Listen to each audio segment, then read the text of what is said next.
Bab 1706 Dunia Luar. Stay Up Latte hanyalah seorang prajurit, bukan perwira tinggi atau individu penting dalam peradaban Crystallizer. Dia hanya mengetahui sejarah Crystallizer dari apa yang dia pelajari di buku sejarah. Sejarah yang dia ketahui tentang alat kristalisasi menempatkan asal-usulnya di tempat-tempat suci. Para Crystallizer ingin menghindari perang, jadi mereka mencari perlindungan di tempat suci. Surga tahu berapa lama setelah itu sebelum peradaban mereka berkembang menjadi seperti sekarang. Banyak elit ingin meninggalkan cagar alam dan kembali keluar. Mereka memang berhasil melakukan ini, tetapi mereka juga dihancurkan.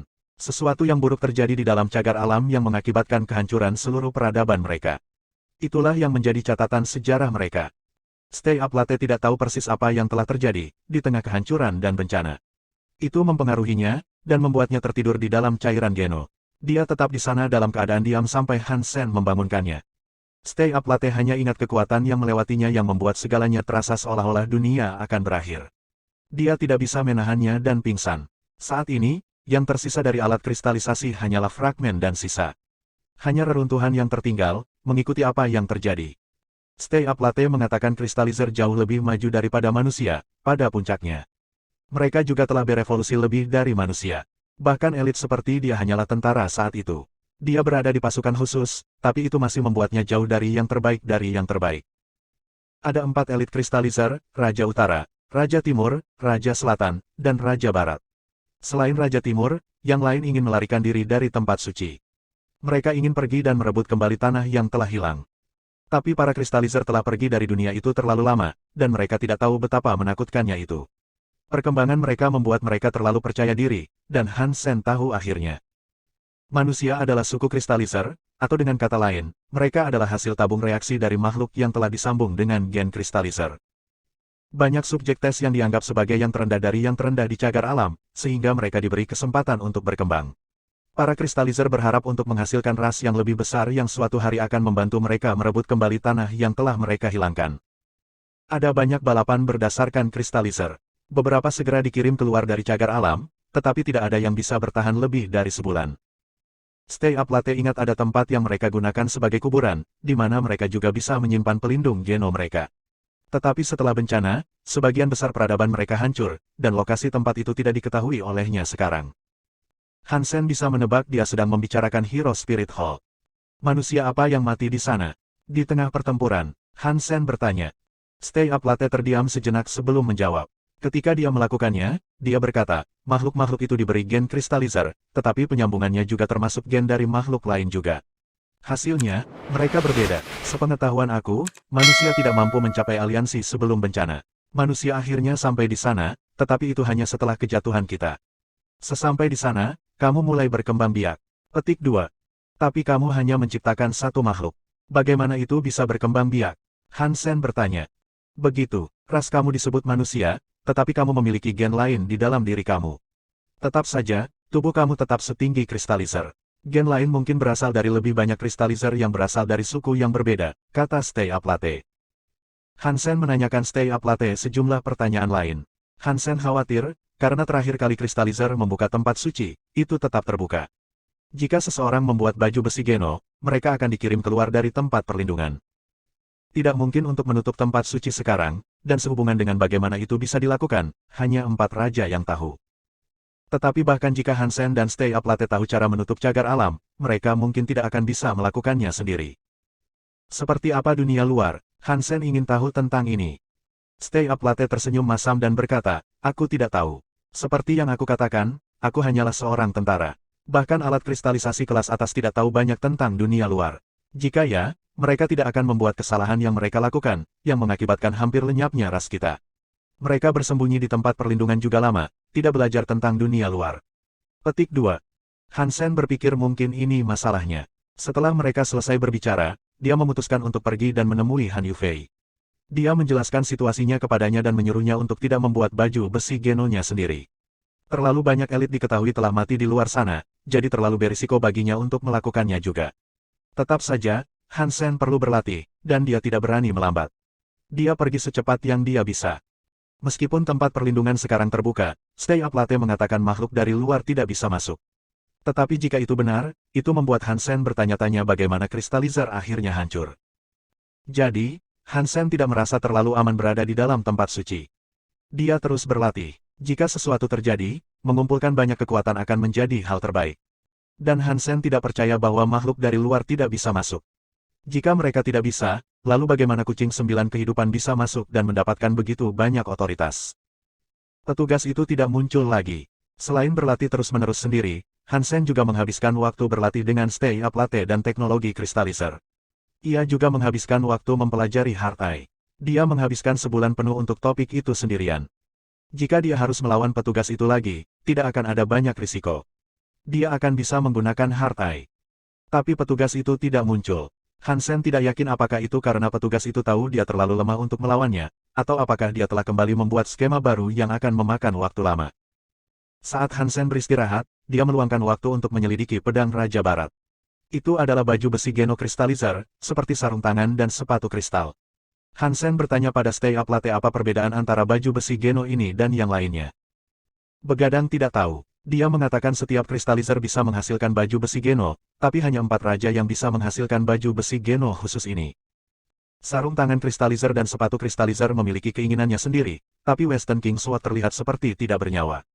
Hansen tidak dapat merasakan bahwa itu memiliki kemauan, dan dia juga tidak dapat merasakan kekuatan khusus yang dimilikinya. Setelah Hansen dan Stay Up Latte memeriksanya, mereka mengira petugas itu pasti menggunakan metode khusus untuk menggabungkan pedang dengan dirinya sendiri.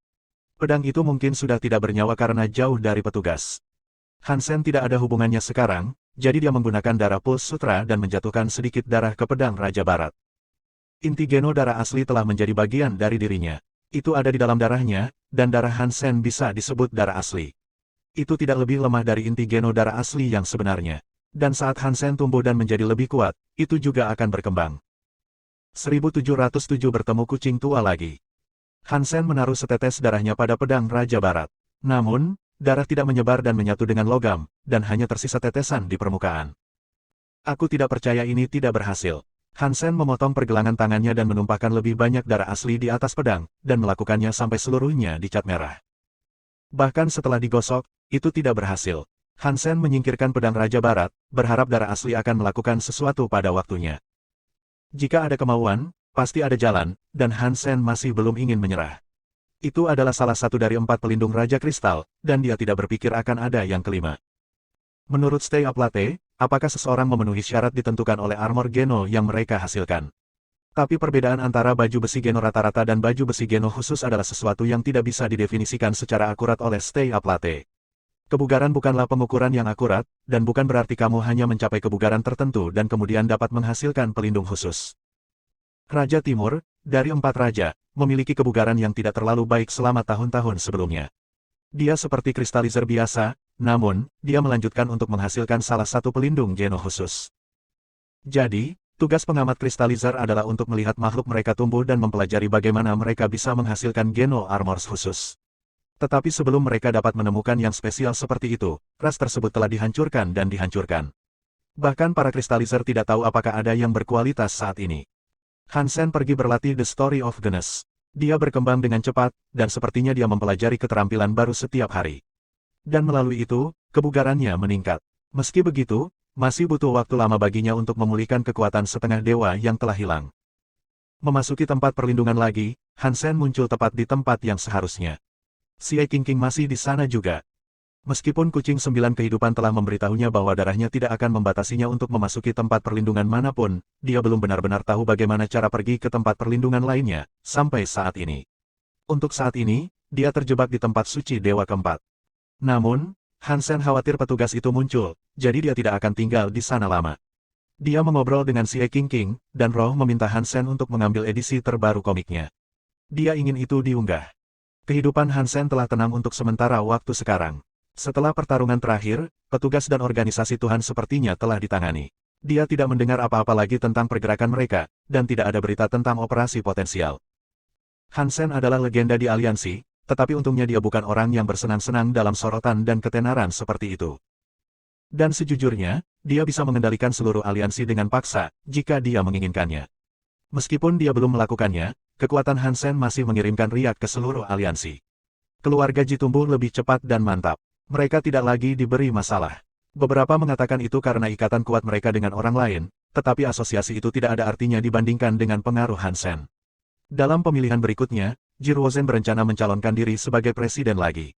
Beberapa keluarga lain yang memiliki hubungan dengan Hansen juga diuntungkan. Bahkan jika Hansen tidak ingin memainkan peran atau bagian apapun dalam politik pemerintah, keberadaannya saja sudah memengaruhi banyak hal. Tapi itu tidak berarti banyak baginya. Mengontrol seluruh aliansi melalui birokrasi bahkan tidak menarik baginya. Peradaban seperti Crystallizer dihancurkan dengan mudah. Manusia akan jatuh lebih cepat jika kekuatan serupa datang melawan mereka. Petugas itu musuh, ya, tapi yang dia katakan itu benar. Waktu berlalu, dan Little Flower berusia 3 tahun. Hansen ingin mengirimnya ke taman kanak-kanak, tetapi dia takut organisasi Tuhan akan datang dan membahayakan Little Flower jika dia berada di luar sana tanpa pengawasan Hansen. Setelah berdiskusi panjang lebar dengan keluarga, mereka memutuskan untuk meminta Little Flower belajar di taman kanak-kanak di Roka. Hansen bisa melindunginya di sana, dan Little Flower akan bisa bersosialisasi dengan masyarakat biasa. Hansen memutuskan untuk membeli setengah dari planet ini juga. Taman kanak-kanak Little Flower terletak di sisi yang tidak dia miliki. Bepergian akan memakan waktu lama. Stay Up Latte secara sukarela mengantar Little Flower ke sekolah setiap hari dan membawanya pulang. Dia bekerja lebih keras dari Ji Yanran dan Hansen, itu seperti yang pasti. Dia sering berkata bahwa Little Flower istimewa, dan ada kemungkinan dia bisa memenuhi syarat. Potensinya bahkan lebih besar daripada Hansen. Jadi, dia menghabiskan banyak waktunya mengamati Little Flower. Itu membuat Hansen merasa lebih aman. Jika petugas berencana membawa Little Flower, dan Hansen terlambat untuk menyelamatkan, Begadang pasti bisa melindungi anak itu untuk sementara waktu. Setelah merendam pedang Raja Barat dalam darah selama setahun penuh, reaksi akhirnya tercapai. Itu tidak berada di bawah kendali Real Blood, tapi keinginan pedang itu sendiri akhirnya kembali. Tetapi bahkan dengan keinginan untuk kembali, itu tidak seperti sarung tangan dan sepatu. Sangat mudah untuk memicu kekuatan pedang Raja Barat, setidaknya. Hansen memutuskan untuk memberikannya pada Stay Up Latte. Hansen akan membutuhkan seseorang untuk bertarung jika petugas itu muncul lagi, dan Hansen sendiri tidak ada. Little Flower adalah anak yang populer di sekolah. Di sana, meskipun, selain kepala sekolah, tidak ada yang tahu dia adalah putra Hansen. Dan meski begitu, anak-anak dan guru semua menyukainya. Dia adalah anak paling lucu di taman kanak-kanak. Anak-anak suka bermain dengannya, dan para guru suka memperlakukannya lebih baik daripada yang lain. Tapi meski begitu, Little Flower masih sangat pendiam. Tidak ada yang tahu dia adalah putra Hansen, jadi selain disukai, dia tidak menarik banyak perhatian. Hansen memasuki tempat perlindungan lagi, dan di sana, dia menemukan kucing 9 kehidupan. "Mengapa kamu di sini?" Hansen mengerutkan kening. Dia tidak percaya bahwa pertemuan tak terduga mereka itu kebetulan. Kucing tua tertawa dan berkata, "Aku menemukan sesuatu yang menarik di reruntuhan, tapi aku tidak bisa mengeluarkannya sendiri. Ayo bermitra lagi, jika kamu tertarik. Aku mungkin membantu kamu, tetapi hanya jika kamu menjawab beberapa pertanyaan aku." "Tidak ada jawaban, tidak, terima kasih," kata Hansen dengan tegas. "Kamu memiliki darah kucing 9 kehidupan. Ayo, kita seperti keluarga. Kamu bisa bertanya apa saja, dan aku akan memberikan jawaban yang tepat." Kucing tua berbicara seolah-olah mereka adalah saudara. "Benda apa di punggungku ini?" Hansen bertanya pada kucing tua. 1708 memasuki reruntuhan lagi. Tidak ada yang terlalu menarik. Itu adalah sisa-sisa kucing 9 kehidupan. Itu adalah gen sisa mereka, kata kucing tua dengan sedikit nada kejanggalan. "Apakah itu berarti ada lebih dari satu?" Hansen bertanya. Kucing tua ragu-ragu sejenak, lalu berkata, "Tidak banyak." "Apa yang sedang terjadi?" Hansen mengerutkan kening. Kucing tua tidak menjawab sepenuhnya dan terus terang, dan jelas dia menyembunyikan sesuatu. Kucing tua mundur ke dalam pikirannya sebelum berbicara berikutnya. Dia berkata, "Ini bukan rahasia besar. Hanya kucing 9 kehidupan yang langka yang bisa meninggalkan sesuatu seperti itu. Dan sejauh pengetahuan aku, hanya ada 10. Petik 2. Mendengar dia mengatakan ini, pikiran Hansen kembali ke Zero, yang memiliki hal yang persis sama. Dia masih bertanya, berapa banyak yang ada di tempat suci? "Hanya satu, itu dari Kaisar Manusia." Kucing tua tiba-tiba berhenti. Hansen mendengar setengah dari apa yang dia katakan, dan segera, wajahnya berubah. Dia memandang kucing tua dan bertanya, "Kaisar Manusia mengunjungi kucing 9 kehidupan. Kucing 9 kehidupan berasal dari luar, jadi Kaisar Manusia keluar." Petik 2. Kucing tua tersenyum dan berkata, "Sepertinya, tapi dia tidak keluar dengan kekuatannya yang utuh." "Apa artinya?" Hansen bertanya. "Jika aku bilang aku membantunya, kamu tidak akan percaya padaku. Jadi, akan lebih baik jika kamu berhenti bertanya. Dan jika kamu berhasil melakukannya, kamu akan mendengarnya darinya. Tetapi jika kamu tidak bisa menemukannya, pengetahuan seperti itu tidak berguna untuk diketahui," kata kucing tua. Han Sen kaget. Dia tidak tahu bahwa manusia alfa telah berhasil keluar dari tempat perlindungan. Apa dia masih hidup? Bisakah kau setidaknya memberitahuku itu? Han Sen bertanya. Aku tidak tahu. Ketika aku datang ke sini, dia belum mati. Tapi memprediksi jika seseorang mati atau hidup di luar sana sekarang ada sesuatu yang bisa dilakukan siapapun. Bahkan aku. Kucing tua menggelengkan kepalanya. Han Sen memikirkan hal ini untuk beberapa saat dan berkata, bagaimana kamu bisa masuk ke tempat kudus? Sejauh yang aku tahu, selain Crystallizer, tidak ada orang lain yang bisa masuk ke dalam. Petik 2.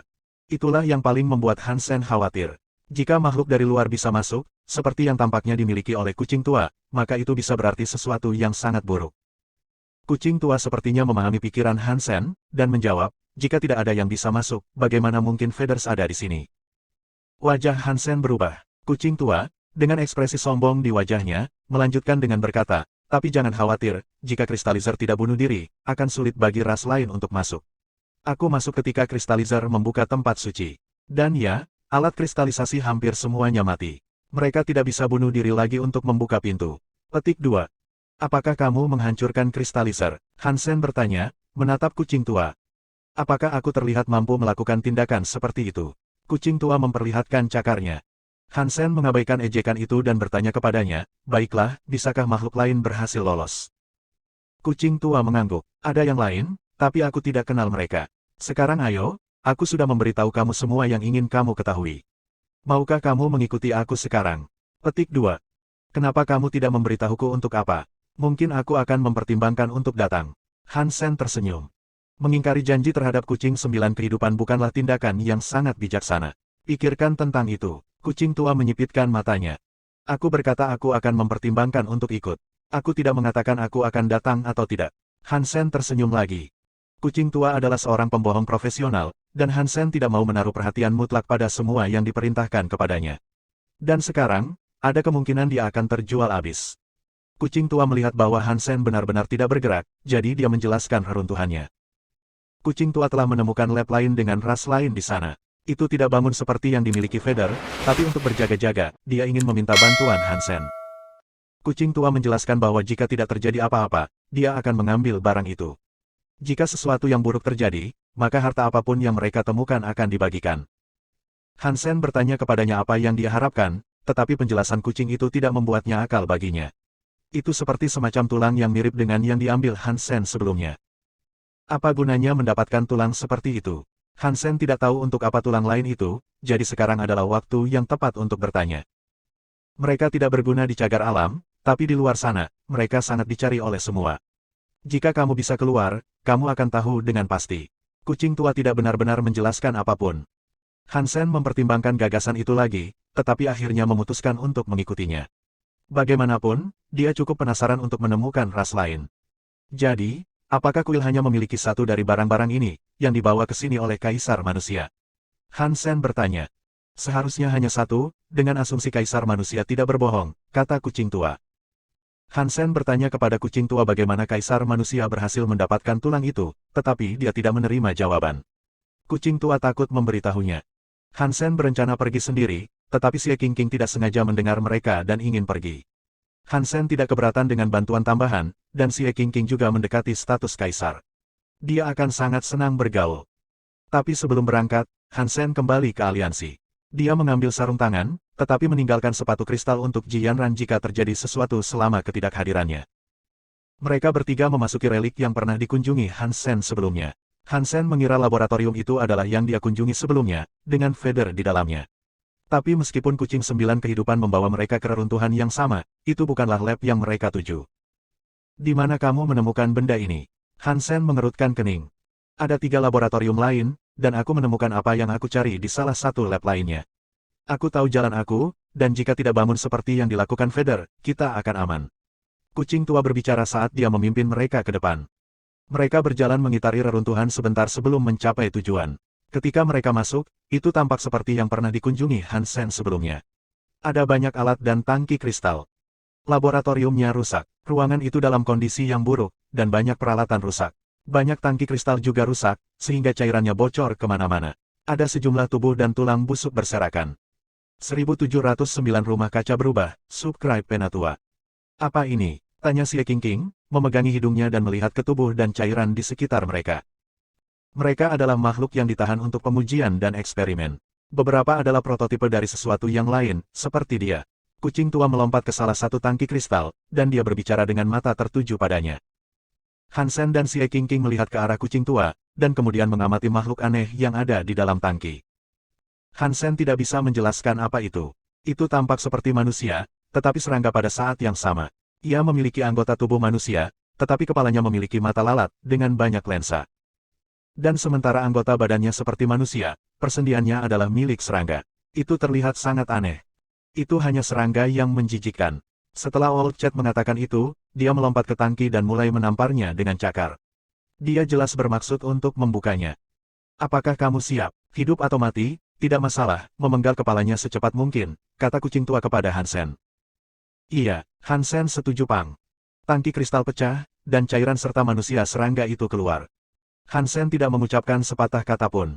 Dia hanya memanggil baju besi Geno putih, dan dengan tangannya seperti pisau, memukul leher makhluk itu. Tangannya, sekarang dibalut sarung tangan armor, membuat suara metalik yang mencolok saat mengenai.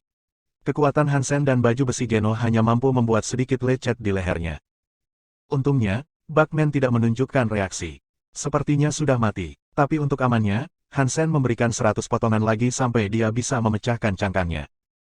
Daging di dalamnya seperti selai, dan tidak ada darah. Sepertinya sudah lama mati. Tuhan tahu berapa kali Hansen harus memukulnya setelah itu, tetapi akhirnya, kepalanya dipenggal.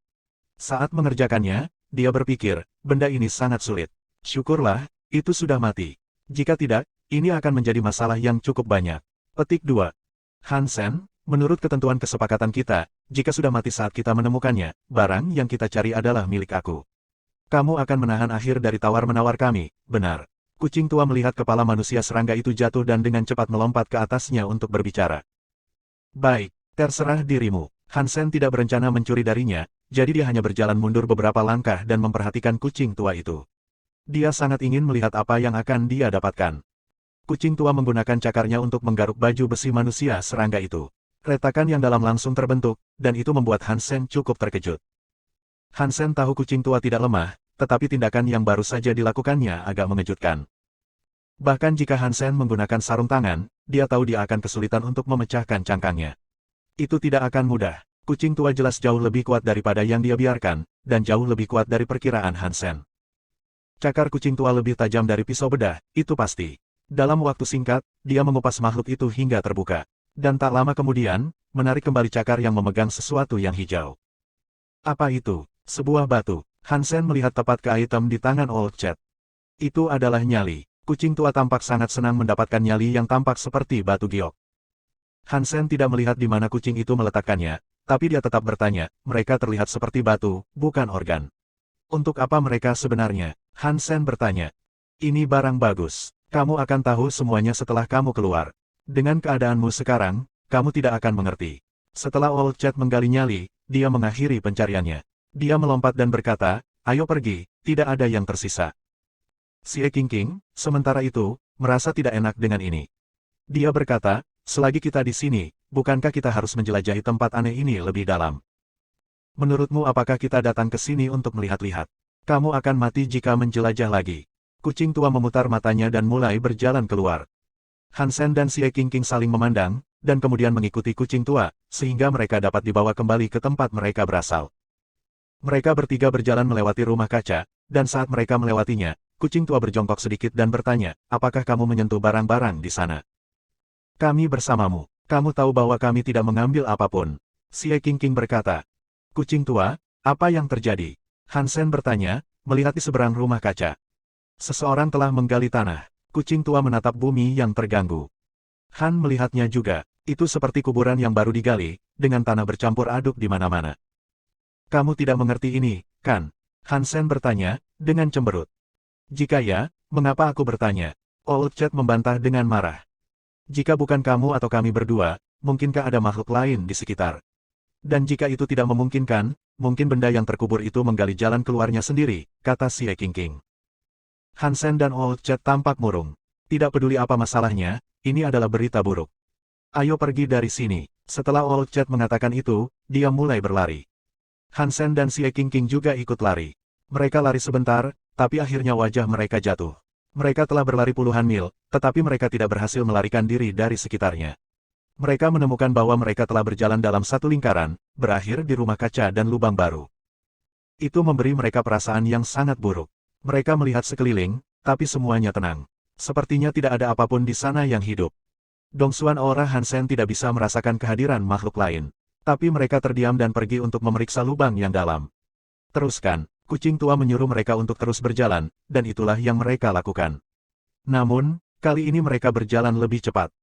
Tidak lama kemudian mereka bertiga kembali ke rumah kaca. Bagaimana ini bisa terjadi? Xie Qingqing tidak takut, dan dia sebenarnya sangat senang melihat rumah kaca itu lagi. Hansen dan kucing tua saling memandang dan bersiap untuk lari, tetapi tiba-tiba, mereka mendengar suara aneh. Pang, pang, pang, pang. Tanah di sekitar kuburan mulai meledak. Banyak lagi lubang hitam tercipta, dan seluruh kuburan tampak seperti satu sarang lebah raksasa. 1710 ular. Di lubang gelap, ada sesuatu yang merah seperti lentera yang bersinar. Saat cahaya merah naik ke permukaan, mereka terungkap sebagai kepala ular berbentuk segitiga. Lampu merah adalah mata mereka yang berkilauan. Sekarang, benda hitam keluar dari lubang gelap. Mereka langsung mendatangi Hansen, membuat suara tajam. Hansen terkejut saat dia melihat mereka. Kucing tua telah melarikan diri dengan kecepatan luar biasa. Xie Qing, lari! Hansen berteriak dan mulai berlari. Mereka tidak tahu apa ular bersisik hitam itu, tetapi jika kucing tua melarikan diri saat melihat mereka, mereka pikir itu ide yang bagus untuk mengikutinya. Xie Qingqing tidak ingin lari, tapi dia menuruti permintaan Hansen dan pergi bersamanya. Ular beracun mendatangi mereka seperti air pasang. Mereka sangat cepat, tapi untungnya, mereka lebih lambat dari Hansen. Trio itu terus berlari secepat yang mereka bisa. Namun beberapa saat kemudian, ular-ular tersebut muncul di hadapan mereka. Rumah kaca juga berakhir di depan mereka juga. Entah bagaimana, melalui cara yang tidak diketahui, mereka dipaksa untuk membuat putaran lain. Sekarang mereka memiliki ular di depan dan di belakang, mereka terjepit dengan kuat. Melihat kelompok ular berkumpul bersama, Xie Qingqing mengeluarkan cahaya perak. Tinjunya seperti gunung berapi, memuntahkan api perak saat dia melemparkannya ke depan untuk meninju ular hitam. Alu-alu-alu, tinju cahaya perak yang mengamuk membunuh sejumlah besar ular bersisik hitam saat bersentuhan. Darah beracun itu dibuang kemana-mana. Aku pikir hal ini adalah sesuatu yang menakutkan. Mereka ini lemah. Ketika Xie Qingqing berhenti meninju, tempat itu telah mengalami perubahan tampilan sehingga terlihat seperti rumah jagal. Tubuh ular ada di mana-mana, dan tidak ada satupun yang selamat dari amukannya. Kucing tua memandangnya seolah-olah dia idiot, dan dia berkata, apakah kamu bodoh? Jika ini mudah ditangani, mengapa kita harus lari? Kamu membunuh begitu banyak ular itu, dia akan menjadi gila. Petik 2. Kucing tua, apa maksudmu? Hansen bertanya dengan cemberut. Kucing tua tidak menjawab. Sebuah ledakan datang dari rumah kaca, yang terdengar seperti bumi robek. Sesuatu muncul dari tanah. Itu adalah seseorang dengan rambut panjang dan tubuh yang indah. Atau setidaknya bagian atasnya, karena tubuh bagian bawah adalah ular yang merayap. Dia akan menjadi wanita cantik jika dia wanita yang utuh. Dia membuka matanya, tetapi tidak ada pupil. Dia bahkan bermata ular. Dia menatap mereka bertiga dengan intens. Jangan bergerak, jangan bersuara. Penglihatannya buruk, jadi ada kemungkinan dia tidak akan bisa melihat kita di sini, kata kucing tua kepada mereka, mundur ke samping. Dia tidak bisa melihat, tapi dia tidak tuli. Kamu sangat keras, dia pasti akan mendengarmu, kata Xie Qingqing, tidak bergerak. Dia juga tidak bisa mendengar. Dia bisa melihat benda bergerak, jadi jika kita tidak bergerak, dia tidak akan bisa melihat kita, kata kucing tua. Hansen dan Xie Qingqing tidak mempercayainya, tetapi ketika Lady Snake keluar, dia membuat suara dengan lidahnya tetapi tidak melakukan apapun. Dia tidak memperhatikan mereka. Lady Snake bergerak sedikit, tapi sepertinya dia tidak bisa melihat mereka bertiga. Seolah-olah dia sedang bergerak mencari sesuatu. Dia benar-benar tidak bisa mendengar atau melihat kita. Jika itu masalahnya, mengapa kita takut pada sesuatu yang begitu bodoh? Xie Qingqing sangat terkejut. Bodoh. Sebaiknya kamu berharap dia tidak menemukan kita. Dia bisa membunuhmu semudah dia membunuh ayam. Kucing tua menatapnya dengan jijik. Hentikan, kalian berdua. Dia akan datang, kata Hansen sambil menatap Lady Snake. Lady Snake tidak bisa melihat atau mendengar, tapi dia yakin Hansen ada di sekitar sana. Itu terus mencari dan mencari, membuatnya tidak bisa bergerak. Apa yang harus kita lakukan?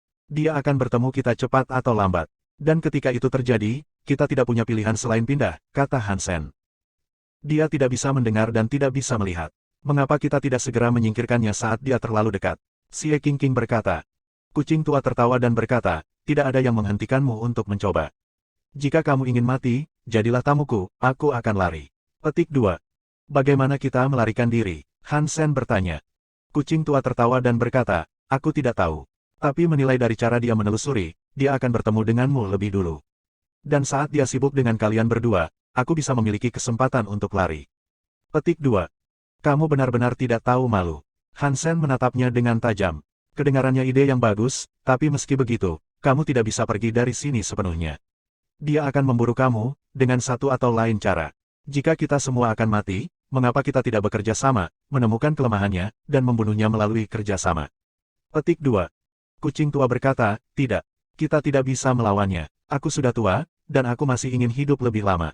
Aku akan lari dulu. Tidak ada yang dapat kamu lakukan tentang itu. Lihatlah di sekitarmu. Tidakkah menurut kamu tempat ini terlihat sedikit berbeda? Mungkin kebangkitannya membuat batasan hilang. Mungkin kita bisa melenggang sekarang. Petik 2.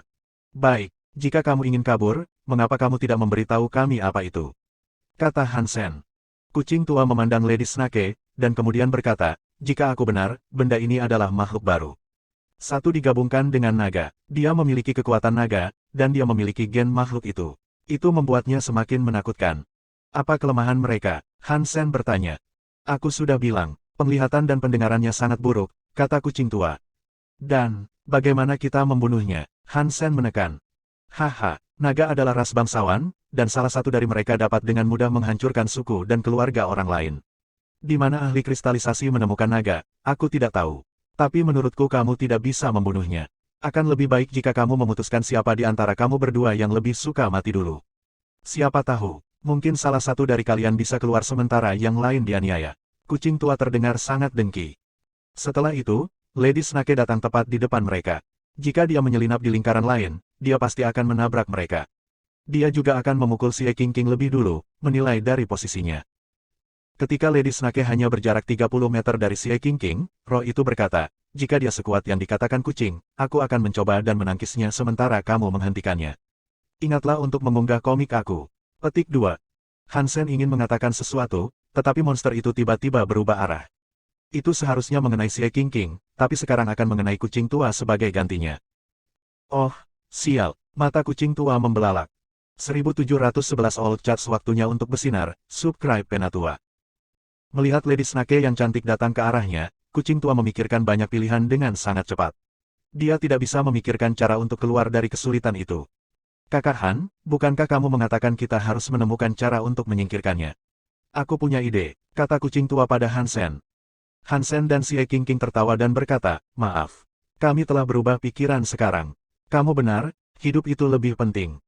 Kami akan lari saat kamu berurusan dengannya. Petik 2. Lady Snake mendekat dan bertemu Old Chat beberapa kali. Kemudian, kucing tua mengangkat cakarnya dan mulai mencakar makhluk itu. Dia sangat cepat, bagaimanapun, Hansen bahkan tidak bisa melihatnya melakukannya. Pada jarak sedekat itu, Lady Snake melihat gerakan-gerakan itu. Tangannya yang tertutup sisik bersentuhan dengan cakar kucing. Ledakan. Kekuatan menakutkan membuat lubang besar di bumi. Debu dan tanah berserakan di mana-mana, mendorong Hansen dan si King untuk lari. Kekuatan menakutkan terus muncul di belakang mereka, membuat Hansen terus ketakutan. Dan kali ini, mereka benar-benar berlari ke depan. Mereka tidak lagi berputar-putar. Tak lama kemudian, mereka berada di pinggiran reruntuhan. Mereka berhasil keluar.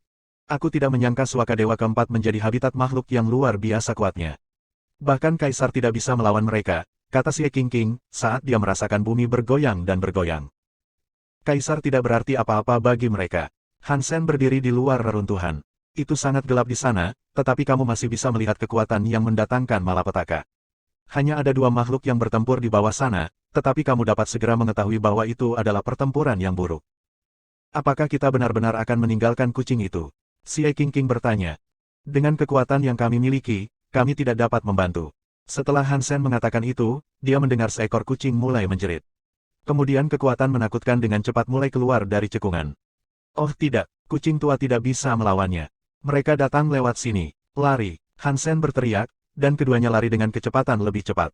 Sebelum Old Chat bisa sampai ke mereka, Lady Snake menyusulnya dan dia kembali bertempur. Saat Old Chat bertarung, dia menjerit, idiot. Kamu pikir aku tidak bisa melawan kamu? Jika bukan karena aturan, kamu pasti sudah mati. Lebih baik kau lari selagi ada kesempatan. Jika kamu membuat kucing itu marah, aku akan memasakmu hidup-hidup. Petik 2. Kucing tua masih mengatakan omong kosong egois itu. Hansen berpikir sendiri, tapi dia tidak membiarkan kakinya melambat atau berhenti. Namun, tiba-tiba, dia merasakan sesuatu yang panas di punggungnya. Panasnya meningkat sampai gosong. Hansen tidak terlalu senang tentang itu. Jika sekarang terjadi sesuatu pada tatonya, itu bukanlah pertanda baik. Hansen menoleh dan melihat. Bayangan kucing merah mulai menutupi tanah, dan terlihat sangat menindas dan menakutkan. Itu menutupi seluruh area di sekitar mereka. Hansen membeku, dan bayangan kucing itu membuatnya ketakutan setengah. Itu membuat Hansen merasa seolah-olah dia sekecil semut. Perasaan terbakar dari kucing 9 kehidupan di punggungnya adalah karena itu. Transformasi kucing tua telah memicu reaksi tatonya. Kucing tua tidak punya waktu untuk menipu, dan dia tampak seperti binatang buas saat dia merobek lengan Lady Snake. Lady Snake segera mengalami rasa sakit yang luar biasa, dan dia dengan cepat ingin melarikan diri. Tapi kucing tua dengan cepat membuka dadanya dan mengeluarkan detak jantungnya. Sialan, kamu merusak bisnis kucing itu. Sekarang kamu mati. Kucing tua berteriak keras, saat dia mengangkat cakarnya ke langit.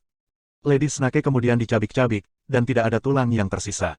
Darahnya tumpah di mana-mana, dan Hansen serta Si Qingqing mengalami keterkejutan. Kucing itu sekuat itu. Mata Si Qingqing terbuka lebar. Hansen tidak mengatakan apapun. Kucing tua kuat, tapi punggungnya masih terbakar dan itu membuatnya khawatir. Kucing tua membunuh Lady Snake, dan sebelum hal lain terjadi, langit mulai berubah.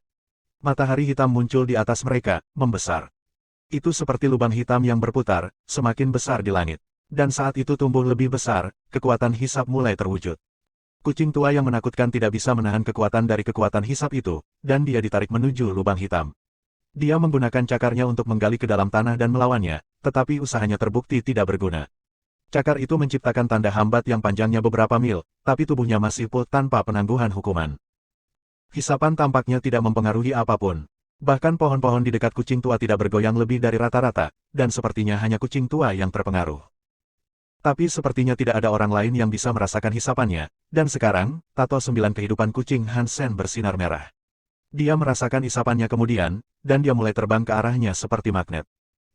Hansen memeluk pohon terdekat dengannya, tetapi pohon itu ditarik keluar dengan paksa, tidak dapat menghentikannya untuk terbang ke pusaran. Si Qingqing ingin membantu Hansen, tetapi Hansen menolaknya.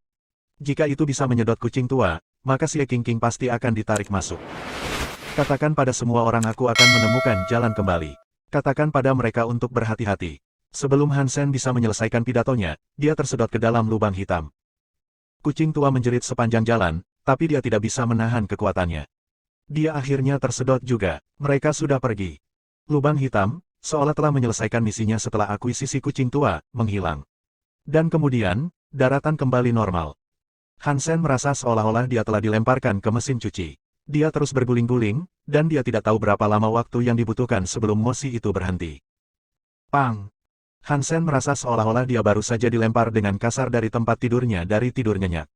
Dia merasakan sakit yang luar biasa, cukup untuk membuatnya seolah-olah tulangnya akan patah.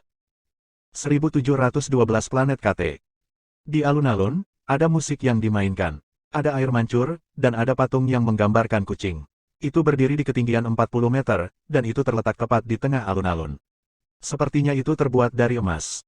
Hansen sedang duduk di kaki patung, dan dia melihat semuanya dengan tidak percaya. Dia baru saja mendapatkan penglihatannya kembali, dan sekarang sepertinya semua orang yang hadir menatapnya. Untungnya, bukan dengan permusuhan, tapi dengan keterkejutan dan rasa ingin tahu. Itu mirip dengan hewan yang bertemu dengan salah satu spesies berbeda di kebun binatang.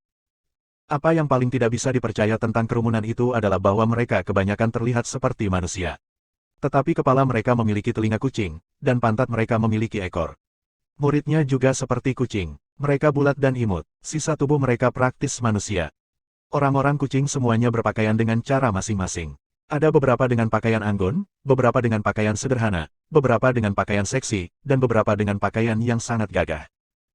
Beberapa wanita cantik mengenakan rok dan tank top, memamerkan lengan dan kaki seputih salju. Mereka tampak cantik. Ada mobil dan sepeda motor yang berjalan di sepanjang jalan. Pesawat terlihat di langit, dan semua orang kucing membawa pedang. Itu pemandangan yang aneh. Hansen tidak merasa senang dengan ini. Terutama ketika beberapa orang kucing membawa pedang ke lehernya. Hansen ingin mengumpulkan kekuatan dan bertarung, tetapi dia merasa tubuhnya mulai tenggelam. Sangat sulit untuk hanya berdiri, jadi membuat gerakan pertempuran ahli adalah hal yang mustahil. Salah satu orang kucing kemudian mengatakan sesuatu kepada Hansen. Tapi anehnya, dia tidak bisa mengerti. Dia menggunakan Dongsuan Sutra untuk mencoba memahami apa maksud kucing itu. Tapi aura Dongsuan anehnya ditekan. Itu tidak akan meninggalkan tubuhnya, dan dia segera ingin batuk darah. Kucing tua, kamu di mana? Hansen melihat sekeliling tetapi tidak bisa melihatnya. Sepertinya dia tidak datang ke sini. Tanpa bisa menemukan kucing tua, Hansen mencoba berbicara dengan orang-orang di hadapannya.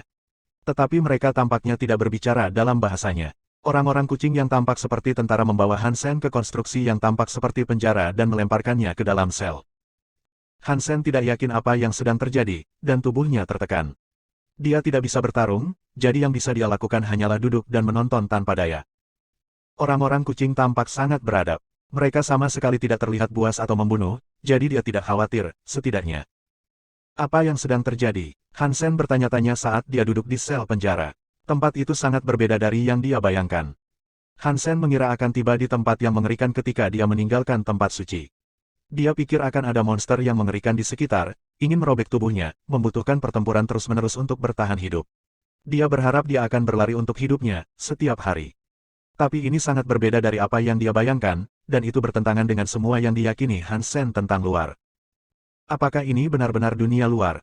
Mengapa para elit dari tempat perlindungan tidak bisa kembali? Hansen tidak mengerti. Hansen mencoba membuat The Story of Genes dan Dongsuan Sutra. Mereka sekarang berlari dengan sempurna. Mereka tidak disembunyikan atau dicuri, jadi dia masih bisa menggunakannya.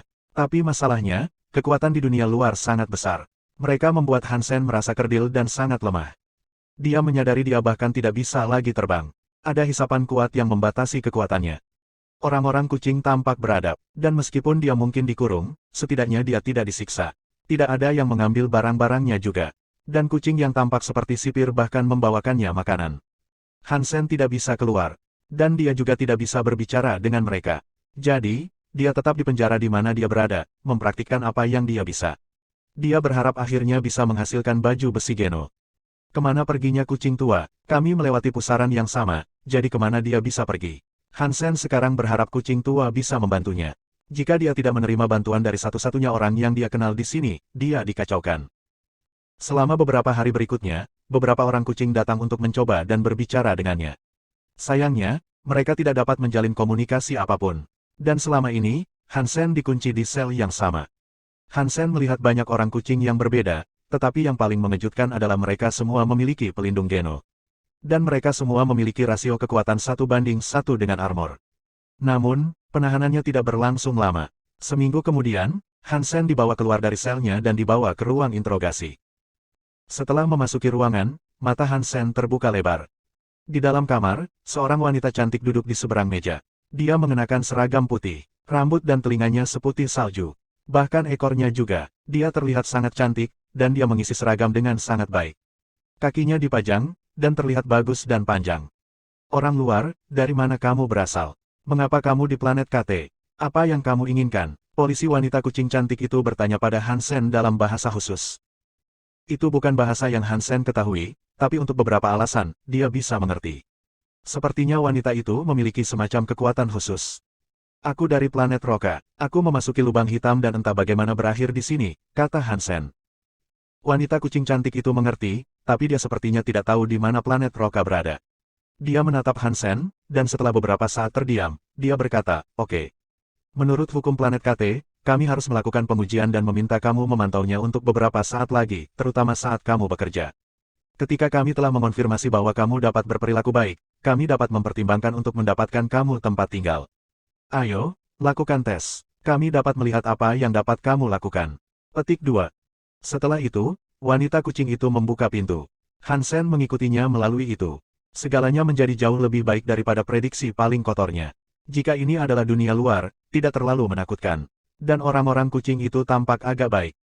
Hansen mengikutinya ke pintu keluar stasiun. Dia masuk ke mobil yang tampak seperti kumbang kecil dan menyuruhnya masuk.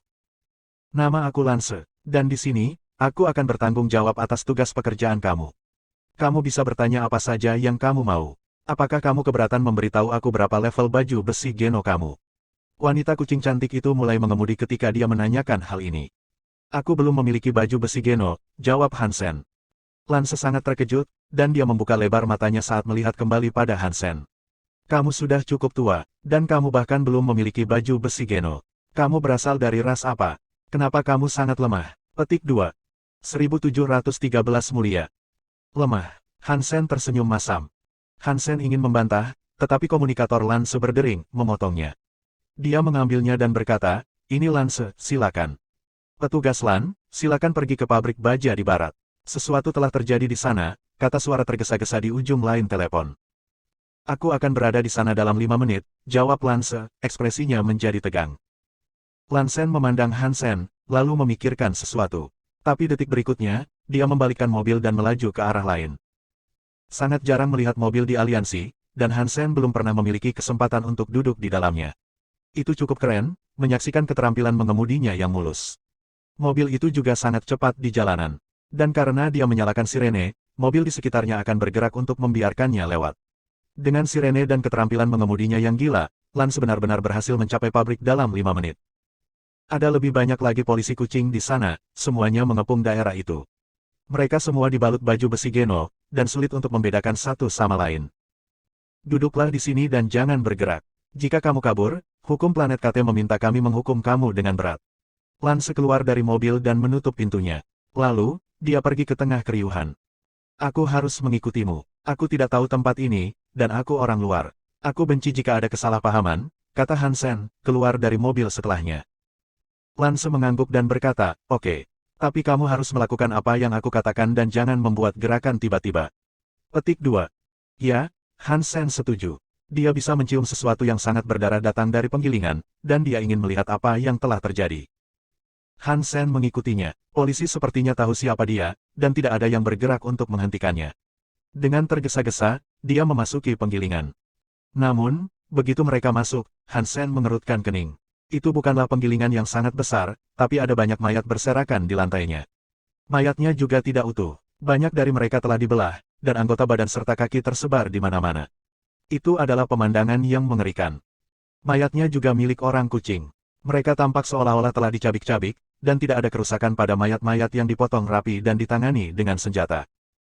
Yang paling mengejutkan Hansen adalah bahwa orang-orang kucing yang mati itu juga mengenakan baju besi Geno. Tapi meski begitu, dengan kekuatan seperti itu, sepertinya mereka semua telah dibunuh secara brutal tanpa ada kesempatan untuk melawan. Sepertinya tempat ini tidak simen yang aku kira, pikir Hansen dalam hati. Apa ini? Lance pindah ke polisi lain. Dia menatap tubuh-tubuh itu, wajahnya suram. Polisi itu berkata, mereka adalah pekerja shift malam di sini. Ketika kru pagi datang, mereka menemukan mereka seperti ini. Tampaknya tidak ada tanda-tanda perjuangan, pembobolan, atau pertempuran. Namun, tubuh dan baju besi Geno mereka tampaknya telah dirobek oleh cakar. Petik 2. Mereka melakukan ini. Lance tampak semakin sakit setiap detik. Mereka bisa. Kami menghubungi supervisor, dan pemimpinnya mengirimkan seorang nobel. Mereka akan segera tiba, kata polisi itu. Lance, melihat ke seberang gundukan tubuh, menggigit bibirnya dan tidak mengatakan apa-apa lagi. Jangan sedih, jika itu mereka, kita masih bisa menghentikan mereka. Pemimpin akan menyelesaikan segalanya. Polisi itu mencoba menghiburnya. Hansen memperhatikan saat Lance memeriksa TKP. Sepertinya tidak berjalan dengan baik. Tidak lama kemudian, sebuah pesawat mendarat tepat di luar pabrik. Seorang pria berwajah dingin sedang duduk di dalam, dan ketika polisi melihatnya, mereka semua berpisah untuk memberinya jalan menuju tempat kejadian. Dan lebih jauh lagi, semua polisi membungkuk ketika pria itu melewati mereka. Hansen memandang pria itu dan memperhatikan bahwa dia adalah pria kucing yang lain. Dia memiliki rambut hitam, dan polisi menyebutnya sebagai Tuan Heisun. Tuan Heisun ini memberi Hansen perasaan yang berbeda dari yang lain, tapi Hansen tidak yakin apa perbedaannya. Bahkan Lance membungkuk di depan Heisun, menyebutnya sebagai Tuan. Hansen setidaknya bisa menentukan dia adalah yang lebih unggul di antara mereka. Tapi Heisun hanya berjalan berkeliling, memberitahu mereka bahwa dia akan menangani semuanya mulai saat itu. Setelah itu, semua polisi berangkat. Hansen mengikuti Lance untuk pergi juga. Di tengah perjalanan, dia tidak bisa menahan diri untuk bertanya, siapa Heisun? Dia tampak kuat. Petik 2. Heisun adalah seorang bangsawan yang memiliki senjata Geno. Kamu tidak dapat membandingkan seseorang seperti itu dengan orang normal. Ketika Lance berbicara tentang Heisun, kekaguman merasuki suaranya. Bisakah aku menjadi bangsawan jika aku mendapatkan senjata Geno? Hansen bertanya, penasaran dengan prospek ini. Tentu saja, mereka yang bisa mendapatkan senjata Geno disebut yang terpilih. Mereka dianggap sebagai bangsawan, jawab Lance. Jika aku sudah memiliki senjata Geno, apakah itu berarti aku akan menerima perlakuan khusus di sini? Han Sen bertanya. Lance memandangnya dan berkata, jika kamu bisa membuat senjata Geno, dan kamu bersedia bergabung dengan kami, kamu pasti bisa diperlakukan sebaik Tuan Heisun. Kamu akan dihormati. Petik 2. Berbicara tentang itu, Lance melanjutkan dengan berkata, tapi kamu sudah dewasa, dan kamu bahkan belum memiliki baju besi Geno. Ras kamu lemah, jadi aku rasa kamu tidak akan bisa menghasilkan senjata Geno. Pergilah bekerja, dan ketika kamu punya cukup uang, pergilah dan kembali ke tempat asal kamu. Petik 2. Apa persyaratan untuk mendapatkan senjata Geno? Han Sen tidak marah dengan penghinaannya, dan dia terus menanyakan pertanyaannya. Kamu membutuhkan balapan yang bagus, sebagai permulaan. Itu meningkatkan peluang untuk mendapatkan satu. Apakah kamu tidak tahu ini? Apakah ras kamu tidak pernah menghasilkan senjata Geno sebelumnya? Lance bertanya. Tidak, Han Sen tersenyum masam, tapi dia melanjutkan dengan bertanya, apakah ada persyaratan lain? Tidak juga, mereka tidak akan disebut sebagai yang terpilih jika ada. Di planet KT, bangsawan sangat langka. Semakin muda kamu, semakin mudah untuk membuatnya juga. Namun, tidak ada kelayakan. Beberapa cukup lemah dibandingkan dengan yang lain, ketika mereka mendapatkan milik mereka, kata Lance. Han Sen mengerutkan kening dan berpikir, bisakah aku membuat senjata Geno? 1714 pohon Geno. Lance membawa Han Sen ke ruang pengujian.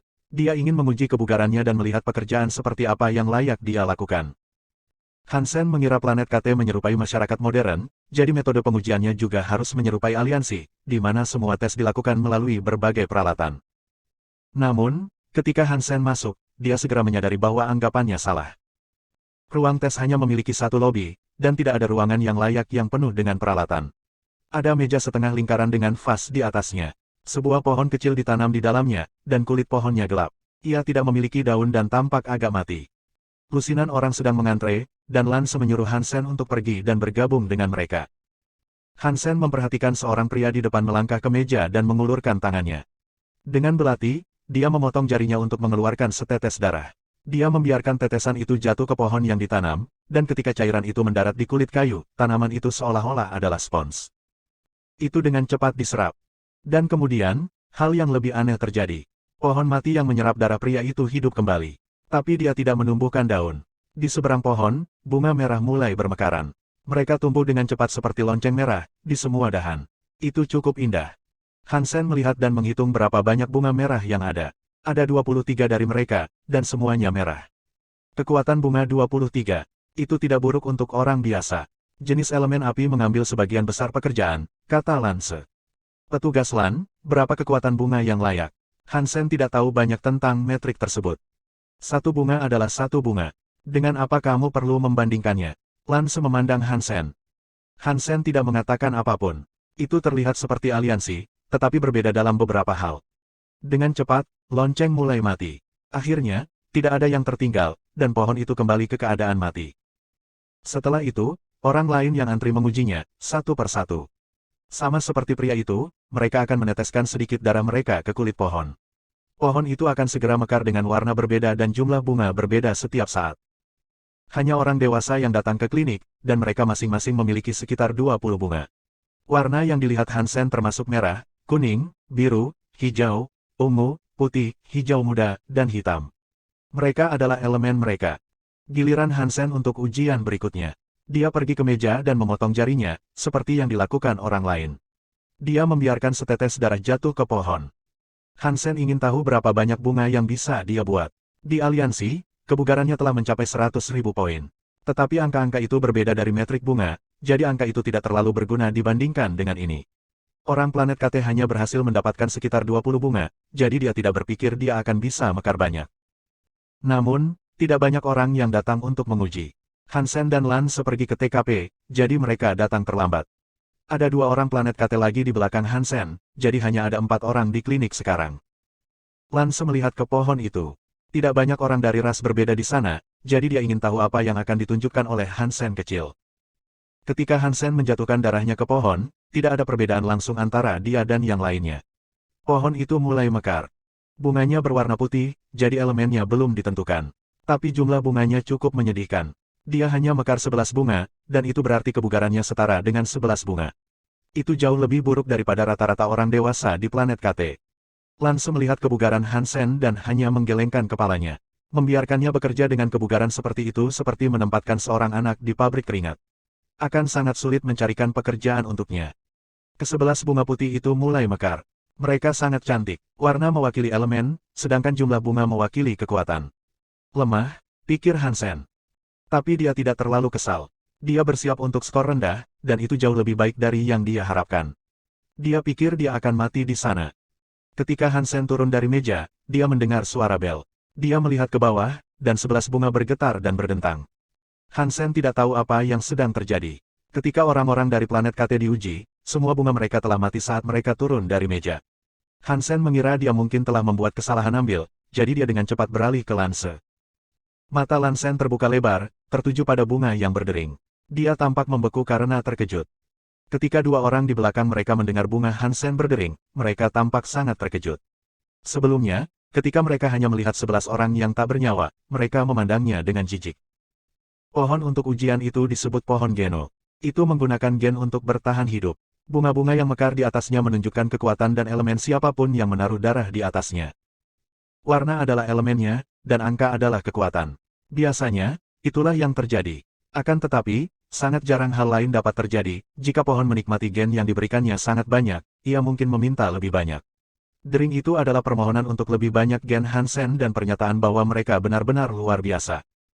Orang biasa tidak bisa membuatnya berdering.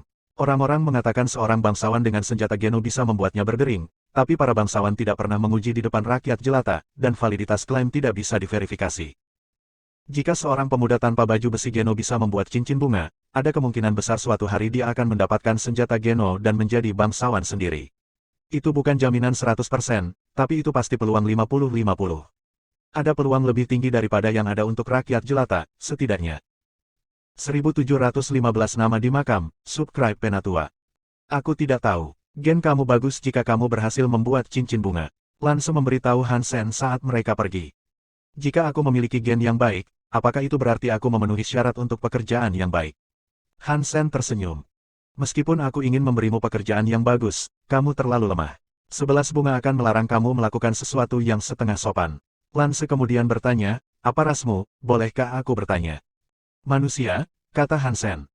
Lansen belum pernah mendengar tentang balapan sebelumnya, jadi itu pasti sesuatu yang kecil dan tidak penting. Karena itu, dia tidak bertanya lagi. Dia membawa Hansen ke pusat kerja dan membantunya mencari opsi yang memungkinkan. Dia membiarkan dia memilih apa yang dia suka dulu.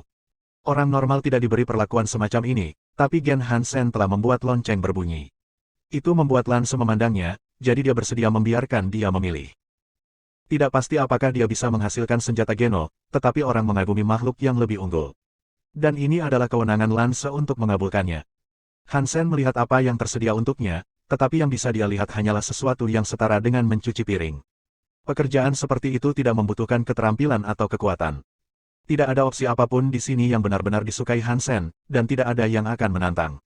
Tapi hari sudah larut, dan ada orang yang menunggunya untuk memutuskan. Dia harus memilih sesuatu. Sayang sekali tidak ada banyak pilihan. Yang itu, Hansen menunjuk pada pekerjaan yang dipilihnya. Seorang pengamat kuburan, bukan pilihan yang buruk. Ini adalah tempat umum, jadi kamu juga bisa tinggal di sana. Tidak perlu mencari rumah tambahan. Lance mulai memilah dokumen yang diperlukan untuknya. Dan kemudian, Hansen menjadi pengamat kuburan. Dia menjaga gerbang pemakaman dan menjaga agar tempat itu tetap rapi. Ini berbeda dari apa yang diharapkan Hansen akan dia lakukan. Kuburan itu tidak menakutkan, dan semua nisannya ternyata sangat bersih. Lance mengatakan itu adalah kuburan umum, dan ada lebih dari 10.000 kuburan di sana. Jika orang kekurangan uang, atau jika mayat ditemukan dan tidak dapat diidentifikasi, mereka akan dimakamkan di sini. Makhluk lain juga akan ditempatkan untuk beristirahat di sini juga. Itu berbeda dari bagaimana aliansi menangani masalah kematian. Kuburan di sini sederhana, hanya ada nama dan tanggal lewat tertulis di batu nisan di sana. Beberapa memiliki contoh teks yang kecil juga. Selain Hansen, ada pengamat kuburan lainnya juga. Tapi pria ini sudah sangat tua. Mereka hanya perlu menjaga tempat itu, jadi mereka mungkin akan mudah bosan. Saat mereka bosan, dia mengira mereka bisa meluangkan waktu untuk menggosok tablet dan menjaganya agar tetap rapi. Planet KT adalah tempat yang bagus, mempertimbangkan semua hal. Daun pohon itu bahkan tidak jatuh. Hansen agak puas dengan pekerjaan yang dia pilih. Lance dan pengamat makam tua menjelaskan kepada Hansen situasi hidup dan tanggung jawabnya, dan ketika dia selesai, dia pergi. Dia memberitahu Hansen bahwa rekan kerjanya bernama Kutua. Dia pria yang baik, dan Kutua membawa Hansen ke tempat dia akan tinggal. Namun, dia tidak harus langsung bekerja. Ia diberi kesempatan untuk membiasakan diri dengan tempat itu dulu. Ada satu hal yang langsung diperhatikan Hansen, pengamat makam lainnya tidak memiliki kekuatan komunikasi Lance. Hansen tidak mengerti apa yang dikatakan lelaki tua itu padanya, tapi setidaknya dia bisa merasakan bahwa si tukang batu tidak sedang bermusuhan. Tidak ada yang bisa dilakukan setelah jam masuk. Semua plot di kuburan diisi, dan tidak ada lagi orang mati yang akan dikirim ke sana untuk dimakamkan. Jadi, selain membuka pintu gerbang bagi pengunjung, tidak ada yang bisa dilakukan. Hansen berjalan di sekitar kuburan, mengamati tempat itu. Jika sesuatu terjadi, dia ingin memastikan bahwa dia memiliki rute pelarian yang telah direncanakan sebelumnya. Hansen terus berjalan untuk mengenal tempat itu. Dia juga memeriksa batu nisan kuburan itu sendiri untuk melihat apa yang tertulis di atasnya. Teks pada kebanyakan dari mereka adalah bahasa planet KT. Hansen tidak dapat memahami tulisannya, tetapi formatnya hanya menyarankan nama dan tanggal yang tertulis di atasnya. Tapi tiba-tiba, tubuh Hansen sangat terkejut.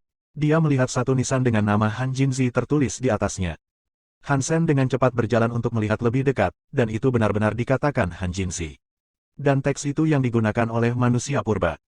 Tidak mungkin, Han Jinzi keluar dan mati di sini. Hansen memeriksa kuburan itu dengan cermat. Satu-satunya yang tertulis di sana adalah nama. Tidak ada tanggal yang tercantum. Ada baris kata tambahan, tapi itu bukan dari bahasa manusia kuno. Itu terlihat seperti bahasa KT. Apakah kamu sudah terbiasa tinggal di sini? Suara yang akrab datang dari sisinya. Hansen melihat kucing tua di atas batu nisan, tersenyum padanya. Kamu mau pergi kemana? Jika kamu mengikuti aku, mengapa kamu tidak membantu aku menjelaskan situasi aku kepada mereka? Hansen terdengar marah. Kucing tua tertawa. Aku sudah bilang, kucing 9 kehidupan tidak memiliki reputasi yang sangat baik di sini. Jika aku bersamamu, kamu tidak akan merasa hidup nyaman seperti sekarang. Petik 2. Bukankah ini wilayah kucing 9 kehidupan? Aku pikir orang-orang planet KT, dengan semua telinga kucing mereka, akan berhubungan dengan kamu. Hansen tampak terkejut. Terkait, mungkin sedikit, tapi ini bukan pergaulan yang baik. Jangan biarkan mereka melihat tato kucing 9 kehidupan kamu, oke? Jika benda itu membuatmu terbunuh, jangan marahi aku, kata kucing tua. Hansen terlalu malas untuk berbicara lebih banyak dengan kucing tua, tapi dia bertanya, apa yang terjadi di sini? Bisakah aku pulang? Petik 2. Kucing tua terdiam, lalu berkata, karena kamu keluar, kamu akan segera belajar. Planet KT berada di tepi sistem Big Silence. Dan sistem Big Silence adalah area terlarang galaksi. Berbahaya di sini, bahkan bangsawan bisa dibunuh. Kamu akan jauh lebih buruk. Petik 2. Apakah kamu mencoba memberitahu aku bahwa pintu masuk tempat perlindungan ada di sini dalam sistem Big Silence? Kata Hansen, menatap kucing tua. Ya, tapi tidak terlalu sulit untuk kembali. Aku kuat, dan aku bisa membawa kamu ke pintu masuk. Tapi ini risiko besar, jadi kamu harus membayar aku sesuatu yang akan membuat usaha ini sepadan. Kucing tua tersenyum. Apa yang kamu inginkan? Hansen mengerutkan kening. Apa kau tidak mendapatkan salah satu tulang itu dari bulu? Beri aku 100 dari itu dan aku akan mengirimmu. Kucing tua sepertinya sudah menyiapkan permintaan ini sebelumnya. 1716 Xenogenate. Ini planet KT. Jadi, di mana aku dapat menemukan feathers untuk mengumpulkan tulang-tulang ini dan kemudian memberikannya kepada kamu? Hansen mengerutkan kening. Kucing tua mengangkat bibirnya dan berkata, bahkan jika ada bulu di sekitar, kamu tidak akan memiliki kesempatan melawan mereka. Jika kamu ingin mengambil tulang mereka, kamu menganggap diri kamu terlalu tinggi. Orang yang kau bunuh di lab itu adalah orang terbelakang yang belum berkembang. Itu bahkan tidak dihitung sebagai feather. Itu sampah. Apakah kamu benar-benar mengira mereka semua seperti itu? Petik 2. Jika kamu tahu mereka sekuat itu, mengapa kamu meminta aku untuk membunuh mereka? Hansen tahu kekuatannya tidak setinggi itu, dibandingkan dengan luasnya alam semesta Geno. Kucing tua memandang Hansen dan berkata, aku tidak memintamu untuk membunuh mereka, tapi kaulah yang ingin kembali, ya. Aku tidak bisa membuang hidupku untuk membantu kamu, kamu tahu. Petik 2. Hansen tidak menjawab, tetapi si kucing tua melanjutkan dengan berkata, kamu juga tidak harus kembali. Bahkan jika aku benar-benar membantu kamu kembali, bagaimana jika kamu ditarik kembali ke sini? Apakah menurut kamu menghasilkan baju besi Geno akan memungkinkan kamu untuk melarikan diri dari sistem Big Silence? Banyak bangsawan meninggal di sana. Ya, meskipun kamu memiliki senjata Geno, kamu masih bisa mati. Kamu baik-baik saja sekarang apa adanya, dan mengikuti aku adalah tindakan terbaik dan kartu terbaik yang harus kamu mainkan. Petik 2. Selain tulang bulu, apakah ada hal lain yang akan kamu ambil? Hansen tidak menanggapi apa yang baru saja dikatakan kucing tua. Ya, aku ingin gen xenogeneik, kucing tua menjawab dengan sigap. Apa itu? Hansen bertanya. Kucing tua mengeluarkan organ giok yang dia tarik dari makhluk serangga aneh itu. Dia mengangkatnya dengan penuh gaya, seolah-olah dia telah menariknya dari udara. Lihat, ini adalah gen xenogenik. Tulangmu juga satu. Kamu hanya akan menemukannya pada makhluk yang bermutasi. Tentu saja, bagian tubuh bisa berbeda, karena semuanya tergantung bagaimana mereka bermutasi. Tapi intinya sama, bunuh mereka, lalu temukan ini di dalam tubuh. Petik 2. Di mana aku bisa menemukannya? Hansen mengerutkan kening. Gen xenogeneik dapat ditemukan di dalam setiap ras. Kucing tua tampak seperti sedang tersenyum, tetapi sebenarnya tidak. Jadi, pada titik ini, kamu telah mempelajari bahwa Geno Armors dan senjata Geno berbeda. Hansen mengangguk. Kucing tua melanjutkan dengan berkata, di alam semesta Geno ini, makhluk dapat menghasilkan baju besi Geno.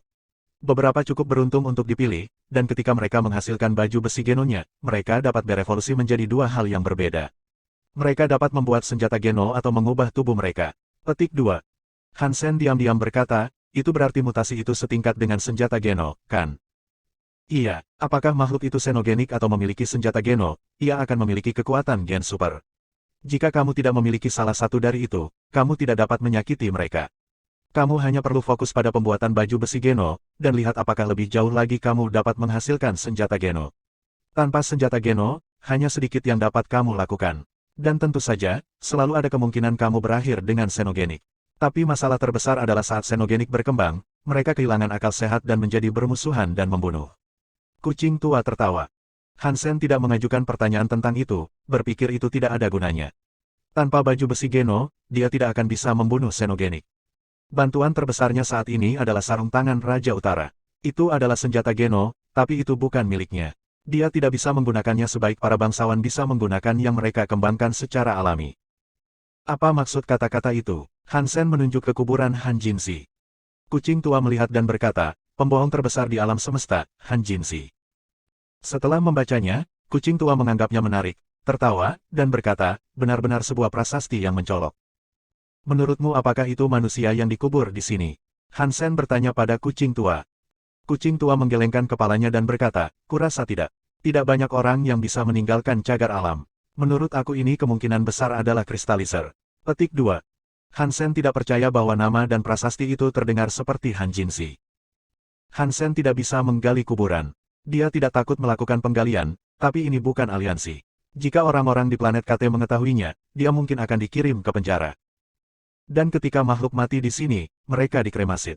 Hanya ada abu, jadi tidak akan ada yang bisa dilihat. Kucing tua mendorongnya untuk menghasilkan baju besi Geno dengan tergesa-gesa. Jika dia memiliki senjata Geno, dia bisa membunuh seorang xenogeneik. Sebelum kucing tua pergi, Hansen bertanya bagaimana dia bisa menghubungi kucing itu di masa depan. Kucing itu menjawab bahwa dia akan kembali sendiri kapan-kapan, tetapi dia tidak meninggalkan perincian tentang bagaimana dia dapat ditemukan. Hansen terus berlatih, dan dia terus berusaha untuk memahami lebih banyak tentang planet KT dan alam semesta Geno. Untungnya, ada sistem internet. Itu tidak sebagus jaringan aliansi, tetapi dapat mengirim pesan. Hansen bisa mempelajari beberapa bahasa mereka, dan dia segera belajar sedikit tentang tempat itu.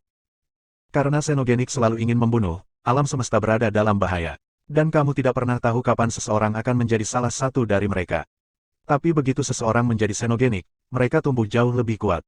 Kecuali bangsawan datang untuk membantu, orang-orang dengan armor Geno akan dicabik-cabik. Dia mengetahui bahwa masyarakat di sana juga benar-benar mengagumi para bangsawan. Bagi rakyat jelata, mereka adalah bangsawan sejati. Di satu sisi, mereka adalah pelindung. Ada kelas bangsawan yang berbeda juga. Ada dukes, marquises, earls, viscounts, dan barons. Xenogenik juga memiliki peringkat.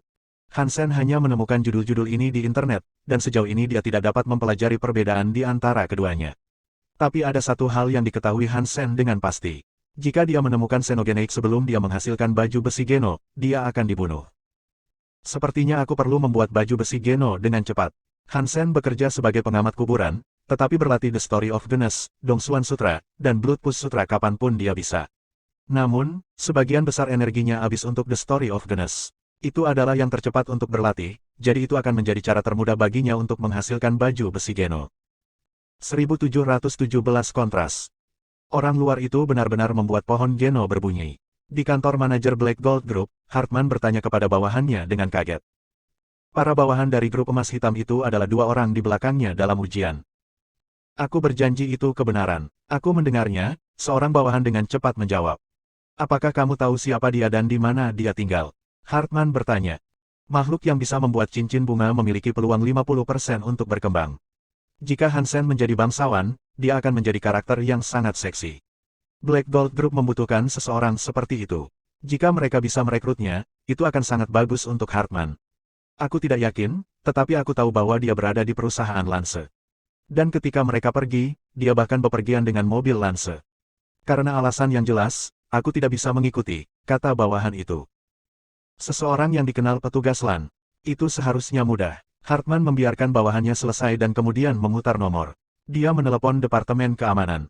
Tidak lama kemudian, Hartman memperoleh informasi Hansen. Orang luar tidak sengaja masuk ke sini. Satu dari ras tanpa nama. Dia membuat cincin bunga. Ini adalah kesempatan yang bagus. Setelah Hartman membaca profil itu, dia berdiri dan melanjutkan, siapkan mobil untuk aku.